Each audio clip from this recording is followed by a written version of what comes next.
Yang terbaru, Saudara, Presiden Amerika Serikat Donald Trump mengatakan telah tercapai kesepakatan dengan Iran mengenai Selat Hormuz. Trump mengatakan telah terjadi perundingan yang sangat baik dengan pemerintah Iran. Bahkan Trump menyebut hari Rabu ini Selat Hormuz akan dibuka untuk lalu lintas kapal.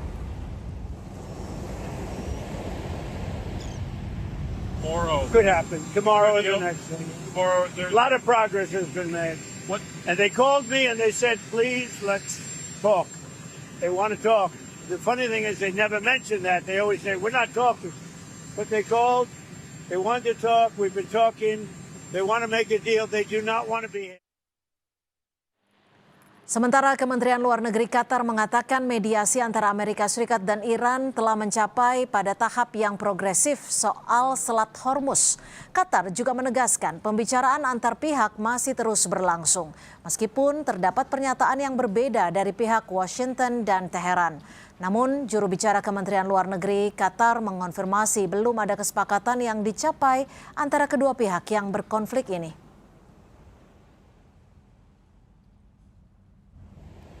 الالتزامات التي كان يطلب أن تنفذ من الطرف الإسرائيلي هي موجودة اليوم بشكل يعني أساسي على الطاولة، ومن الواضح أمام المجتمع الدولي من يعطل تنفيذ الاتفاق على الاتفاق المتعلق بخطة الرئيس ترامب والوصول للمرحلة الثانية وإعلان الرئيس ترامب حقيقة.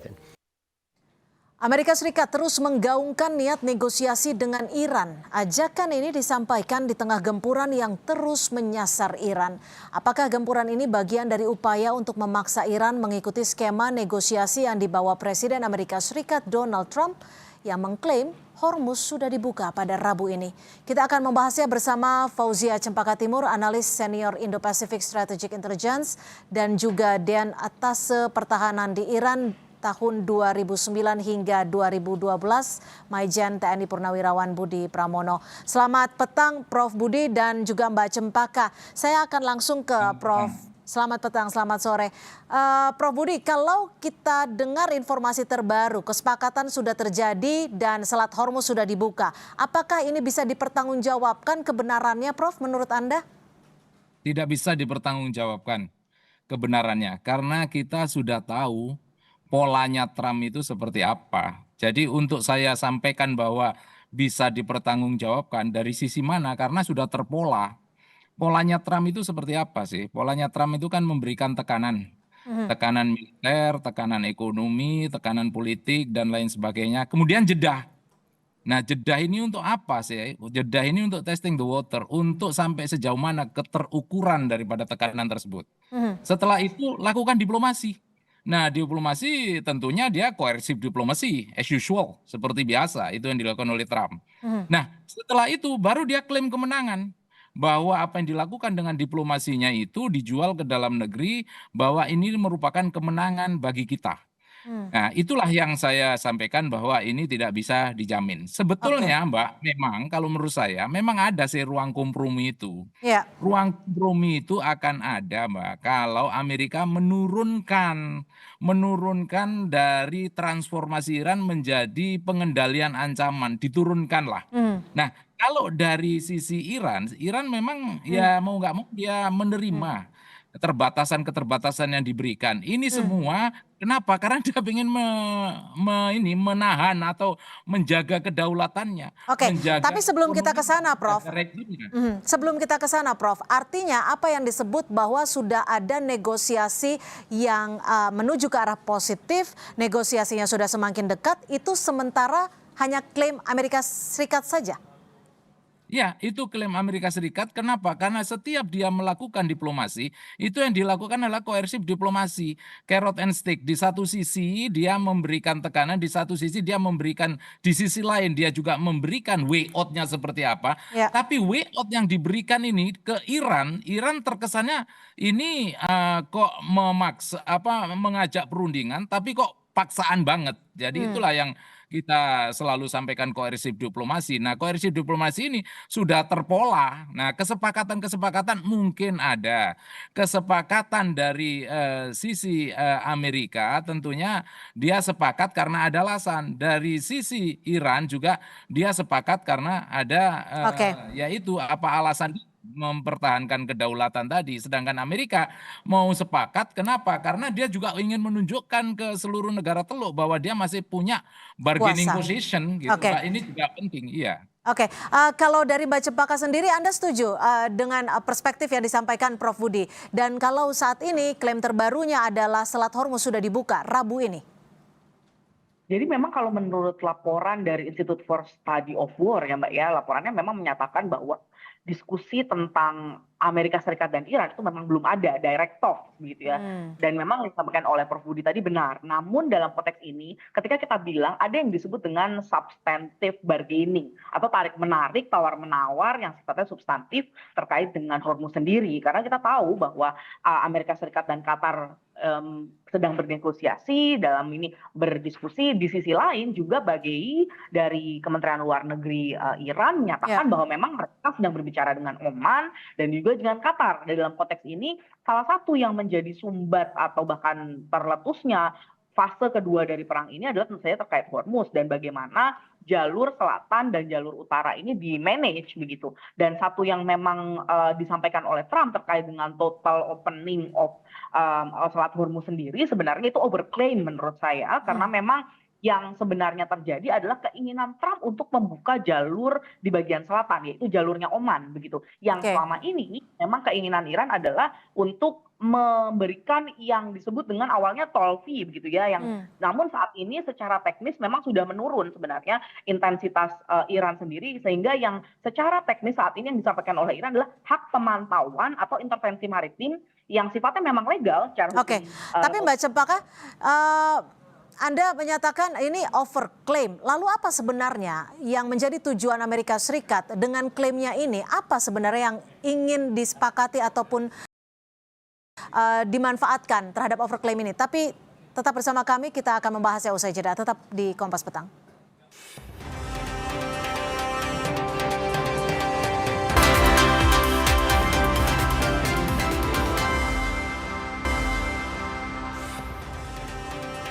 Terima kasih Anda masih bersama kami di Kompas Petang. Amerika Serikat terus menggaungkan niat negosiasi dengan Iran. Bahkan klaim terakhirnya Selat Hormuz sudah dibuka dan negosiasi sudah berlangsung dengan positif. Saya akan kembali ke Mbak Cempaka. Mbak Cempaka, kalau Anda tadi menyebutnya ini overclaim, sebenarnya apa tujuan Amerika Serikat mengklaim ini? Tentu ada beberapa alasan Mbak dalam hal ini, dan tentu ini adalah pola yang berulang sejak fase yang pertama, yaitu tentu saja menjadikan leverage diplomatik.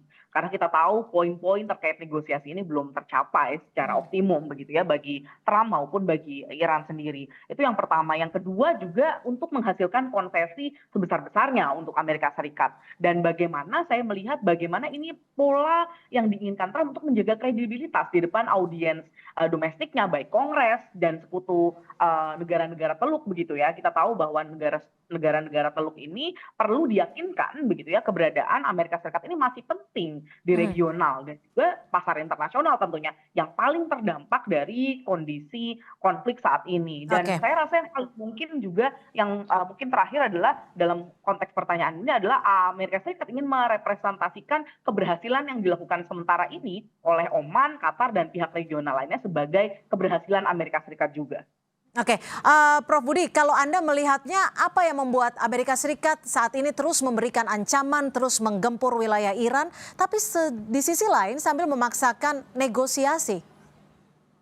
Ya, yang diinginkan adalah tujuan politik. Ini kembali lagi kita ke close switch, bahwa politik ini apa itu kekuatan militer ini merupakan kelanjutan the continuation of politik. Selama tujuan politik dari Amerika ini tidak tercapai, maka Amerika akan terus berulang dengan pola-pola yang tadi disampaikan saya awal dan disampaikan oleh Mbak Cempaka.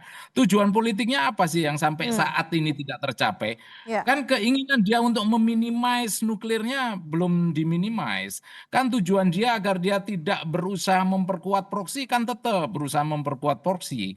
Kan tujuan dia agar mengkonstrain rudal dan drone-nya kan tidak dilakukan itu semua.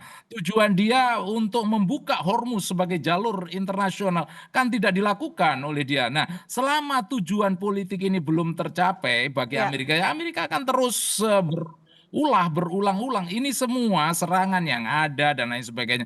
Ini kan hanya tujuan taktis, capaian-capaian taktis Amerika, fasilitas energinya dihancurkan, kemudian ekonominya juga dibuat morat-marit. Ini baru taktis. Tujuan politiknya belum tercapai. Jadi makanya wajar kalau sampai detik ini saling mengklaim dan klaimnya dia itu diakui ke Amerika itu pengin bahwa kesepakatan yang ada itu diakui sebagai kemenangannya. Ya. Nah, kesepakatan yang ada, Iran ingin diakui oleh dunia bahwa ini bukan penyerahan. Nah, yang seperti itu apa ada penyelesaian? Saya pikir ini never ending solution, saya pikir.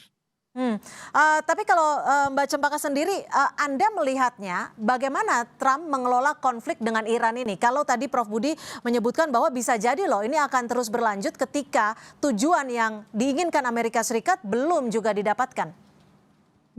Satu kelemahan yang memang merupakan bagian kelemahan dari gencatan senjata sebelumnya begitu ya Mbak ya, dan negosiasi di Burgenstock, Swiss adalah memang tidak ada yang disebut dengan oleh Trump sebagai parameters of a deal. Artinya tidak ada poin-poin teknis terkait dengan beberapa poin yang disepakati, sehingga yang terjadi pada serangan pada konteks Amerika Serikat ke Iran maupun balasan dari Iran ke Amerika Serikat menurut Trump adalah bahwa memang adalah karena tidak adanya parameter of deal, sehingga saat ini yang diinginkan oleh Trump adalah pembuatan atau pemastian terhadap parameter dari deal-deal ini begitu.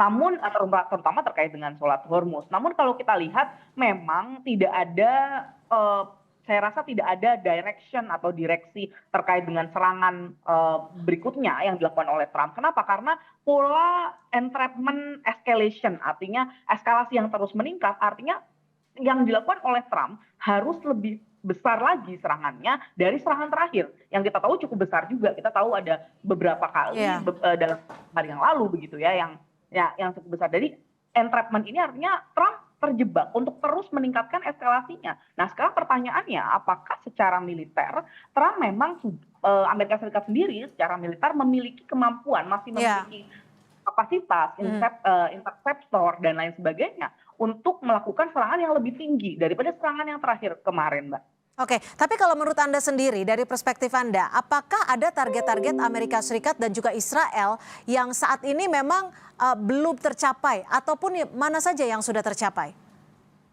Kalau kita bicara tentang Israel, kita tentu lihat baru fase kedua ini Israel tidak dilibatkan secara militer, Mbak. Artinya tidak ada serangan menuju Israel dan Israel pun tidak melakukan bantuan serangan yang sifatnya berasal dari Israel sendiri. Itu yang pertama, Mbak. Namun kalau kita lihat dari Amerika Serikat sendiri, yang memang perlu diwaspadai adalah bagaimana pelebaran atau spillover yang mungkin terjadi itu mungkin tidak melibatkan Israel, tapi justru melibatkan negara-negara Teluk dan negara-negara Arab. Kita tahu kemarin beberapa kali terjadi serangan yang gabungan antara Amerika Serikat dan Saudi Arabia. Ini belum pernah terjadi sebelumnya di fase pertama begitu ya. Nah, ini hal-hal ini yang menurut saya justru menjadi poin yang perlu diwaspadai begitu Mbak. Dan ketika kita bicara tentang target-target, maka tentu saja yang paling penting untuk diselesaikan adalah terkait dengan Selat Hormuz yang juga merupakan pemantik dari fase kedua ini, Mbak. Oke, Prof. Budi, kalau klaimnya Amerika Serikat,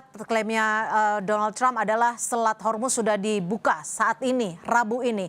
Lalu bagaimana Anda melihat respon Iran menghadapi statement dari Presiden AS dan juga ancaman-ancaman Amerika Serikat, tapi di sisi lain tetap menginginkan adanya diplomasi atau negosiasi? Jadi begini Mbak, di Iran itu ya, sepengetahuan saya, dia sudah terbagi jelas. Sipil, politik sipil, lanjutkan diplomasi. Tapi IRGC dia tetap tegak, kokoh, tegar untuk membalas serangan. Tetap tegar untuk mempertahankan rejim. Dan dia tetap steady like the rock untuk mempertahankan kedaulatannya. Jadi tapi secara kemampuan, amunisi, kekuatan senjata itu masih mumpuni, Pak? Masih mumpuni. Kenapa demikian? Buktinya sampai detik ini Iran tidak rata dengan tanah. Artinya apa? Ya dia mempunyai kemampuan-kemampuan yang selalu saya sampaikan. Untuk conventional warfare, for sure, nggak ada ceritanya Iran mau memenangkan itu. Mau memenangkan airstrike, nggak ada ceritanya. Mau memenangkan naval strike, nggak ada ceritanya. Tapi kalau pembalasan setelah itu membuat musuh berhitung, itulah tujuan Iran. Makanya Iran tidak berkeinginan untuk conventional warfare yang menang. Tapi dia berkeinginan agar Iran diperhitungkan secara global, Iran diperhitungkan mampu menahan international energy security, dalam hal ini minyak, oil dan lain sebagainya itu, dan Iran percaya oleh dunia bahwa dia tidak mudah dikalahkan. Inilah yang menjadikan negara-negara Teluk, walaupun Yordan kemudian dia dilakukan serangan dan lain sebagainya, dia tidak merasa atau dia tidak ingin untuk terseret ke dalam perang besar. Amerika menyerang Iran, sangat Ya. tidak mau ini Yordania. Kenapa? Karena dia sadar sesadar-sadarnya bahwa rudalnya Iran itu coveragenya sampai ke sana. Kalau itu dia lakukan, maka ya nanti domestiknya dia semakin tidak percaya dengan pemerintahan yang ada. Jadi sekali lagi dengan Iran ini harus unik, Mbak. Ya. Semua negara-negara Middle East berhitung secara cermat agar yang disampaikan Mbak Cempaka spillover tadi tidak membesar menjadi perang regional. Itu, Mbak, kalau menurut saya. Oke, baik. Terima kasih atas perspektif Anda, Prof. Budi Pramono dan juga Mbak Fauzia Cempaka sudah berbagi perspektif di Kompas Petang. Selamat sore.